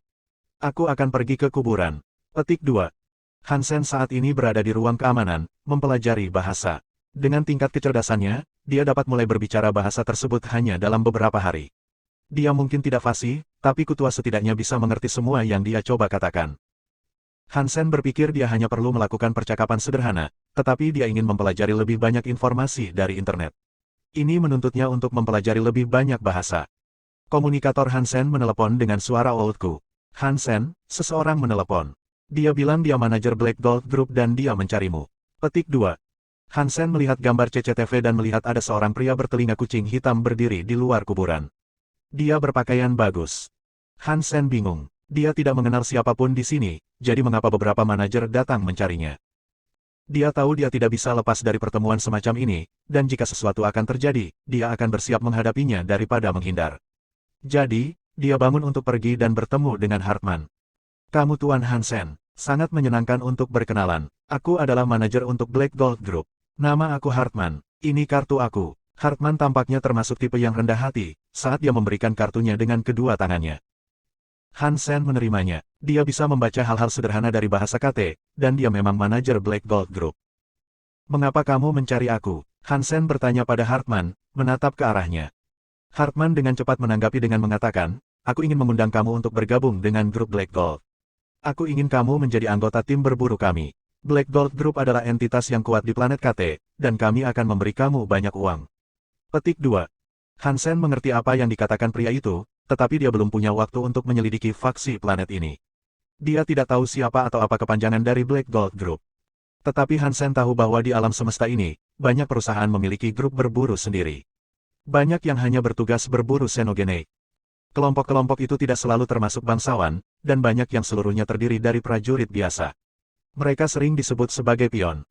Hartman ingin menggunakan banyak uang untuk membeli kerjasama Hansen dan menjadikannya sebagai anggota inti. Tapi Hansen belum memiliki baju besi Geno atau senjata Geno. Hartman sudah ingin menandatangani kontrak dengannya dan memberinya uang dan sumber daya untuk membantu kenaikannya.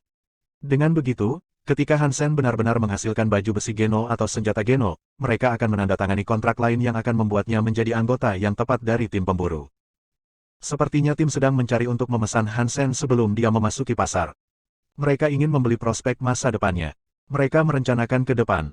Jika Hansen berhasil menghasilkan senjata Geno, Hartman akan membayarnya lebih banyak uang. Jika Hansen tidak dapat menghasilkan senjata Geno, kontrak tidak akan ada gunanya untuk ditandatangani. Dia masih terikat, dan dia tidak akan dibayar sebanyak itu. Hansen tidak tersesat dalam kontrak oportunistik seperti itu, tapi ada satu syarat yang membuat Hansen berubah pikiran dan akhirnya menandatanganinya. Hartman berjanji pada Hansen bahwa dia tidak akan diperhatikan dalam pekerjaannya, dan dia akan mendapatkan kewarganegaraannya. Bagi orang luar, memiliki itu akan membuat hidup lebih mudah. Dan ketika dia menjadi anggota, setidaknya dia masih mendapatkan banyak uang dan sumber daya. Itu menyelesaikan semua masalah Hansen, dan sangat bagus bahwa dia tidak harus bekerja. Jika Hansen menghasilkan senjata Geno dan bergabung dengan kelompok berburu, semuanya tidak akan seburuk itu. Sebenarnya akan menjadi hal yang baik untuk mengikuti mereka yang memiliki pengalaman yang lebih besar dan melihat seperti apa pertarungan xenogeneik sebenarnya. Hansen baru menjadi pengamat kuburan selama 10 hari, dan 2 tahun kemudian, Hartman telah menyelesaikan semua dokumen dan prosedur yang diperlukan. Dia memberi Hansen tempat tinggal terbaik di pangkalan. Dia juga memberi Hansen cairan Geno yang akan membantunya menghasilkan senjata Geno. Hansen tinggal di pangkalan berburu emas hitam selama 4 bulan ke depan, dan setiap hari, dia menghabiskan waktu untuk merendam dirinya dalam cairan Geno. The Story of Genes menunjukkan janji untuk naik level. Hukum dan kontrak KT mengharuskan Hansen menjalani observasi saat naik level. Orang-orang seperti Hansen, yang membuat cincin bunga, memiliki setiap kesempatan untuk menjadi xenogenik. Jadi, mereka harus diawasi sampai prosesnya selesai. Planet KT mengirim orang untuk melakukan penelitian pada Hansen. Heisun dan Lan seada di antara mereka. 1718 menyelesaikan proses evolusi. Hartman, bisnis kamu hebat. Kamu telah menghabiskan sejumlah kecil uang untuk seseorang yang memiliki kemungkinan menjadi seorang bangsawan. Heisun duduk di samping monitor dan memulai diskusi dengan Hartman. Hartman tertawa dan berkata, sulit untuk mengatakan apakah dia akan mampu menghasilkan senjata Geno. Bahkan dengan dagu bunga, kemungkinan masih ada di angka 50-50. Petik 2. Semua orang bisa mendengar kerendahan hati palsu dalam suara Hartman. 50% sebenarnya cukup tinggi, terutama mengingat betapa sedikit orang yang dapat membuat bunga itu melingkari. Lance mengamati Hansen melalui monitor dan tampak penasaran. Dia tahu dia telah membuat bunga berbunyi, tetapi dia tidak belajar lebih banyak sejak saat itu. Dia telah mencari Hansen di kuburan, tetapi Hartman sudah datang kepadanya terlebih dahulu dan membawanya pergi. Lance ingin tahu apakah Hansen bisa menjadi bangsawan. Jika dia benar-benar mampu, dia akan memiliki kekayaan dan ketenaran yang hampir tak terbatas. Hansen mulai menggunakan kemampuannya. Tidak ada yang mengatakan apa-apa sekarang, dan semua orang fokus padanya. Hansen menggunakan The Story of Genes dan merasa bahwa daging, kulit, tulang, dada, dan bahkan gennya melepaskan zat mistik. Zat itu seperti tunas yang keluar dari tanah. Kulitnya adalah tanah itu, dan zat hitam mulai tumbuh di atasnya. Itu menyelimuti Hansen, merobek semua pakaian yang dia kenakan. Zat hitam terus berkembang, membentuk satu set baju besi di sekelilingnya. Semakin banyak zat hitam itu muncul, semakin banyak armor itu terbentuk. Hartman memandang Hansen dan baju besi Genonya, mengawasinya saat itu berubah.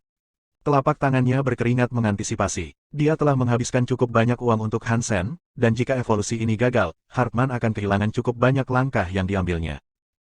Tetapi jika dia berhasil, dia akan jauh lebih kaya. Hanya prospek memiliki seorang nobel yang bergabung dengan Black Gold Group membuatnya sangat bersemangat. Dia bisa menjadi ketua. Semua orang melihat ke armor Hansen dengan penuh minat. Lance penasaran, sedangkan Heisun tetap tanpa emosi. Seolah-olah semua ini tidak penting baginya sedikit pun. 10 menit kemudian, bentuk di sekitar Hansen selesai. Armor hitam yang dia kenakan sangat detail, dan tidak ada satupun jahitan di sekitar tubuh Hansen. Saat semua orang mengira prosesnya sudah selesai, baju besi itu mulai berputar. Pola hitam muncul di permukaannya. Namun, jika kamu melihat lebih dekat, kamu akan menyadari bahwa itu bukanlah sebuah pola. Itu adalah simbol dan kata-kata yang tidak bisa mereka pahami. Mereka tenggelam ke permukaan baju besi seperti ukiran. Saat terungkap, armor Hansen tampak sangat misterius.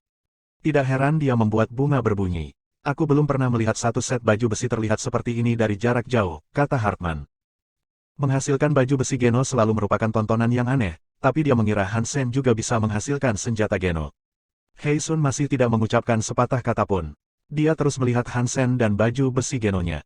Pola yang muncul di baju besi Hansen tampak mistik dan indah. Mereka membuat armor Hansen menjadi pemandangan yang memesona. Meskipun tidak ada pembacaan energi yang kuat, baju besi Geno memiliki energi yang aneh. Tentu saja, armornya masih baru, jadi energinya tidak terlalu kuat. 10 menit kemudian, armor Geno berhenti berkembang. Prosesnya sepertinya sudah selesai. Bagi Hansen, itu tidak terasa seperti baju besi.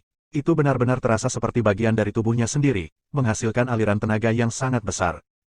Otak Hansen terasa seperti bergetar, dan kemudian, tiba-tiba, sebuah suara mulai terngiang-ngiang di kepalanya.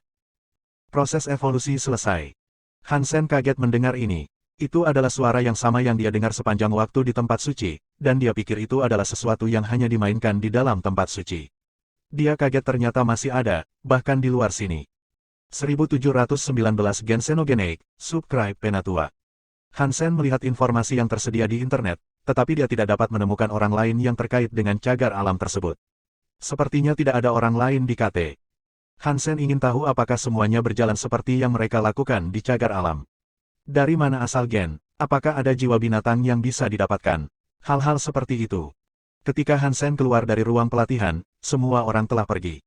Hartman sudah pergi, dan semua orang mengikutinya keluar.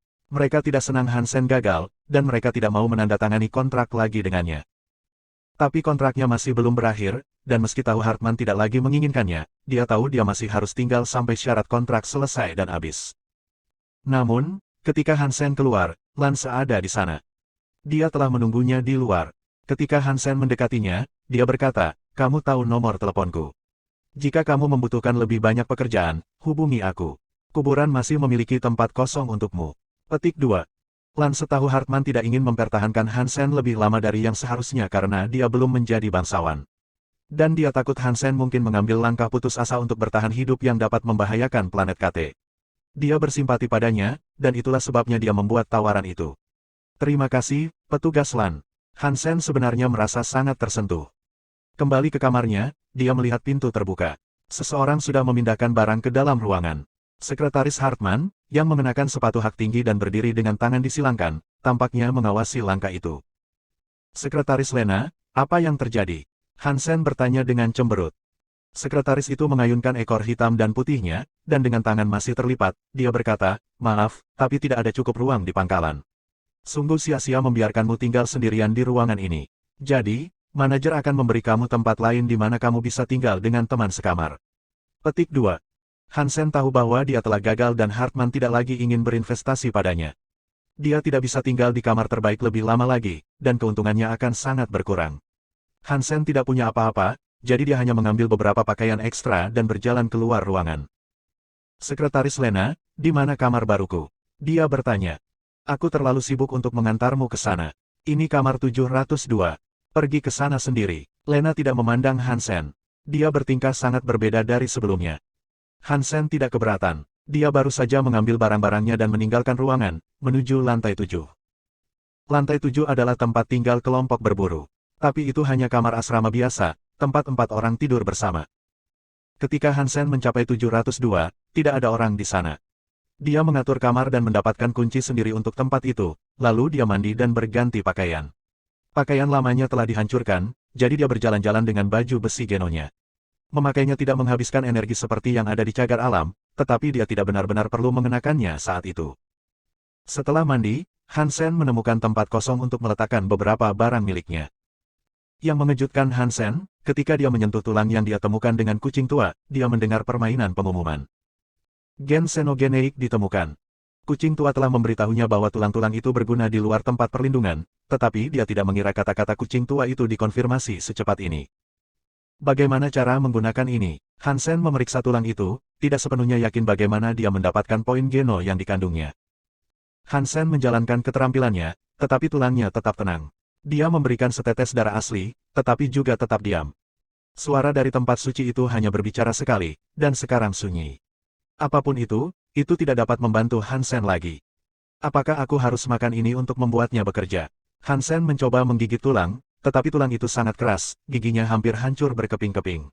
Itu pasti tidak akan berhasil. Sepertinya aku harus memasaknya, pikir Hansen dalam hati. Tulangnya tidak terlalu besar, warnanya merah dan keunguan, dan memiliki corak metalik. Jika Hansen tidak menemukannya sendiri, dia tidak akan percaya bahwa itu berasal dari tubuh makhluk tertentu. Dia berencana membuat sup darinya, meski tidak tahu apakah itu akan berhasil. Tapi tidak ada cara lain.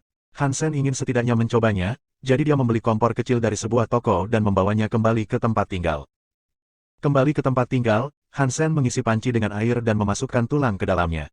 Dia kemudian menutupnya dan mencolokkan kompornya. Dia menyalakannya dan membiarkannya memasak. Saat dia melakukan ini, bel pintu berbunyi. 3 orang KT, berlumuran keringat, datang melenggang masuk. Semua orang di pangkalan tahu Hansen telah membuat bunga berbunyi dan bahwa Hartman telah membelinya dengan harapan mendapatkan Nobel. Bahkan jika mereka tidak tahu, kata bahwa Hansen gagal menghasilkan senjata geno menyebar seperti api. "Bat, jangan terlalu keras. Tidak apa-apa jika kamu tidak berevolusi 2 kali. 99,9% orang tidak, dan tahukah kamu? Kami masih hidup." Pria KT itu menepuk bahu Hansen. Dia tidak bermaksud mengejek Hansen. Itu adalah upaya tulus untuk menghibur. "Terima kasih, tapi aku baik-baik saja." Hansen tidak menganggap gagal adalah masalah besar. Ketika orang lain gagal, begitulah. Hansen masih memiliki Dongsuan Sutra dan Sutra Darah Pulsa untuk dikerjakan, jadi dia masih memiliki 2 kesempatan lagi. Bukan masalah besar bahkan jika Hansen gagal total. Hansen berpikir bahwa dia selalu bisa menyerap gen Xenogeneik untuk berevolusi juga. Ada lebih dari satu cara untuk maju. Sama-sama, tapi jangan berterima kasih padaku. Jika suatu hari kamu dalam bahaya, dan orang-orang datang membantu kamu, itu akan membuat kamu kehilangan lebih dari sekedar ucapan terima kasih, kata KT yang lain. Dinghen, apa yang harus aku katakan? Hansen tertawa. Tidak berkata apa-apa. Sekarang, apakah kamu punya rokok? AKT bertanya, berbaring di tempat tidur. Tidak, aku tidak merokok. Hansen dulu merokok, tapi dia sudah terlalu lama berada di cagar alam. Karena tidak ada rokok di sana, dia terpaksa berhenti. Apakah itu milikmu? Apa yang kamu masak? KT terakhir kali melihat kompor Hansen dan hanya ingin bertanya. 1720 Baron Jin. Ada masalah saat membuat armor Geno aku. Ini adalah obat yang seharusnya membantu, jadi aku memanaskannya, kata Hansen. Para pria KT mengangguk dan sepertinya tidak lagi tertarik. Mereka bertiga duduk dan kemudian pergi mandi, dan Hansen memperhatikan mereka. Tidak sulit untuk bergaul dengan orang-orang dari planet KT, dan dengan keterampilan observasi Hansen, dia dapat mengetahui bahwa kebugaran mereka lebih baik daripada kebugaran manusia. Namun, tampaknya itulah satu-satunya keuntungan utama mereka, kebugaran mereka. Mereka tidak begitu cerdas, dan dalam hal penelitian dan pengembangan, mereka sangat kurang dibandingkan dengan manusia. Hansen belum melihat para bangsawan bertarung, jadi mungkin mereka jauh lebih kuat dari warga biasa. Hansen tinggal di tempat tinggal. Nama ketiga teman sekamarnya agak aneh, jadi dia hanya memanggil mereka Long, Sutu, dan Kun. Mereka tidak bermusuhan, tapi juga tidak terlalu ramah. Mereka hanya teman sekamar biasa, sungguh.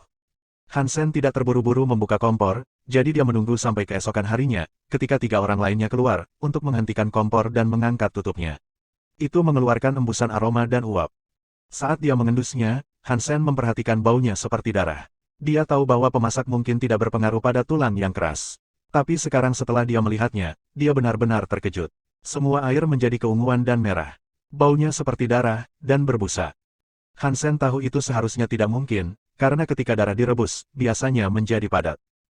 Setelah mengaduk-aduk cairan aneh dengan sendok, dia menyadari bahwa tulangnya telah hilang. Bahkan tidak ada sedikit pun yang tersisa. Dia bahkan lebih terkejut. Itu hanya kompor biasa dengan panci berisi air. Namun, ia mampu memasak item dengan sukses dan melelehkan tulang sepenuhnya. Mencium darah itu, Hansen bertanya-tanya apakah dia bisa memakannya atau tidak. Tetapi karena dia telah mendengar suara tak terduga dari tempat suci, Hansen ingin mencobanya. Dia menyendok sedikit sup dan menyesapnya. Hansen mengerutkan kening. Rasanya sangat tidak enak. Rasanya seperti meminum darah panas. Untungnya, dia sudah terbiasa makan hal-hal yang buruk. Dia sudah terbiasa makan daging mentah. Sedikit darah tidak akan membuatnya kesal. Mengkonsumsi gen Baron Xenogeneik, Baron Jin plus 0. Ketika Hansen mendengar pengumuman itu, dia sangat senang. Itu berhasil, tetapi dia telah menyesapnya dalam jumlah kecil, itu menambahkan 0 poin. Hansen mengangkat seluruh kompor dan panci, lalu dia menelan semuanya seperti tong sup. Panas di perutnya saat itu, menyebar ke seluruh tubuhnya. Darah Hansen menghangat dan mulai mengalir lebih cepat. Saat darahnya terus melonjak, seluruh tubuhnya mulai terasa panas. Dia merasa seolah-olah berada di sauna, dan kulitnya memerah, terbakar dengan desis konstan. Hansen hampir selesai meminum semuanya, tetapi dia belum mendengar pengumuman. Tampaknya dia belum mendapatkan 1 poin pun. Apa karena tulangnya terlalu kecil? Apakah tidak cukup memberi aku 1 poin pun? Hansen merasa tertekan tentang ini, tetapi dia menghabiskan beberapa teguk kaldu terakhir. Mengkonsumsi gen Baron Xenogeneik, Baron Jin plus 1. Ketika Hansen menyelesaikan semuanya, dia mendengar apa yang ingin dia dengar. Penghitungan gennya telah meningkat, dan meskipun itu hanya tingkat Baron, yang paling rendah, itu adalah awal yang baik, toh. Panas di dalam tubuhnya berlangsung selama 1 jam penuh, dan setelah itu, suhu tubuhnya kembali normal. Sekarang, bagaimanapun, Hansen merasa jauh lebih kuat. Armor mantranya, seperti yang dia mulai menyebutnya, tampaknya tidak membaik. Itu mengejutkannya. Gen Xenogeneik hanya meningkatkan kekuatan tubuh Hansen. Mereka tidak meningkatkan armor mantranya. Saat Hansen dengan senang hati memikirkan perubahan ini, Kun kembali. Dia menyuruh Hansen untuk mengemas beberapa barang karena mereka telah diberi misi untuk berburu Xenogeneik. Hansen dan Kun berkemas, karena dia, Kun, dan Long adalah satu tim. Akan ada 10 orang yang menjalankan misi ini, semuanya dipimpin oleh satu pemimpin. Di alun-alun, mereka menemukan 19 tim lainnya. Seorang kapten mengawasi mereka semua, dan dia mengarahkan mereka untuk naik kapal untuk terbang ke tempat lain. Hansen tahu Hartman menggunakan rakyatnya sebagai bidak dan lebih banyak lagi. Hansen sudah siap untuk ini, dan dia sudah menduganya. Hartman hanya melihat mereka sebagai umpan meriam. Kontrak Hansen menempatkannya dalam peran yang sedikit berbeda. Prajurit hanya bisa mendapatkan uang, tetapi jika Hansen membunuh Xenogenik, dia bisa mendapatkan hadiah sebagai tambahan uang.